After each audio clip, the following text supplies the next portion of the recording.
नमस्कार, network news देख रहे हैं आप। आपके साथ मैं हूं मानसी जायसवाल। केंद्रीय वित्त मंत्री निर्मला सीतारमण की अगुवाई वाली वस्तु एवं सेवा कर यानी जीएसटी काउंसिल की अहम बैठक 20 सितंबर को होने जा रही है। ये बैठक जीएसटी काउंसिल की 37वीं बैठक होगी। अर्थव्यवस्था में सुस्ती के बीच कार से लेकर बिस्कुट जैसे उत्पादों पर टैक्स में कमी की मांग पर इस बैठक में विचार विमर्श किया जा सकता है, लेकिन कोई भी फैसला राजस्व के पहलू को ध्यान में रखकर किया जाएगा। ऐसा इसलिए क्योंकि जीएसटी में कमी का सीधा असर राज्यों की आमदनी पर पड़ेगा। इसलिए कई राज्य सरकारें ही इस फैसले पर सहमति नहीं दिखा रही हैं। खबर में आगे बढ़े इससे पहले अगर आपने चैनल को सब्सक्राइब नहीं किया है तो सबसे पहले चैनल को सब्सक्राइब कर लीजिए। इसके साथ ही बेल आइकन को भी जरूर दबाएं, जिससे हर अपडेट आप तक समय पर पहुंच पाए। बढ़ते हैं खबर की ओर। जीएसटी काउंसिल की बैठक में प्रदेश और केंद्र शासित क्षेत्रों के प्रतिनिधि भी शामिल होंगे। ये बैठक ऐसे वक्त में हो रही है जब अर्थव्यवस्था में सुस्ती को दूर करने के लिए विभिन्न उद्योग जीएसटी में कटौती की मांग कर रहे हैं। हालांकि इस बैठक में प्राइवेट हेल्थ केयर सेक्टर और आईटीसी बेनिफिट देने पर विचार होना तो पक्का है। दरअसल इस बैठक में कार, बाइक और बिस्कुट के साथ कई अन्य चीजों पर टैक्स घटने की उम्मीद है और अगर ऐसा होता है तो इन सभी चीजों की कीमतें कम हो जाएंगी। 20 सितंबर को होने वाली बैठक में 5 नहीं बल्कि 8% की दर को टैक्स का सबसे निचला स्लैब बनाया जा सकता है।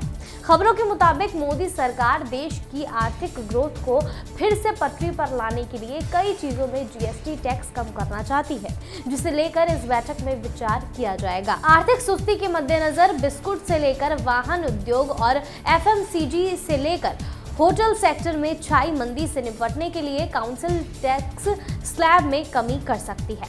घाटे की भरपाई के लिए 5% स्लैब को खत्म किया जा सकता है। सबसे खास बात यह है कि ऑटो के लिए जीएसटी दर में कमी का विरोध तमिलनाडु और गुजरात जैसे बड़े ऑटो हब वाले प्रदेश नहीं बल्कि केरल, यूपी और बाकी राज्य कर रहे हैं। इसी बीच इंडस्ट्री की तरफ से जीएसटी रेट कटौती का दबाव लगातार बढ़ रहा है। बायोकॉन लिमिटेड की सीएमडी किरण मजूमदार शॉ ने एक ट्वीट कर कहा है कि ऑटो सेक्टर और मैन्युफैक्चरिंग की नौकरियों को बचाने के लिए सरकार को कदम उठाना होगा। अपने इस ट्वीट में उन्होंने वित्त मंत्री निर्मला सीतारमण और सड़क परिवहन मंत्री नितिन गडकरी को टैग भी किया है।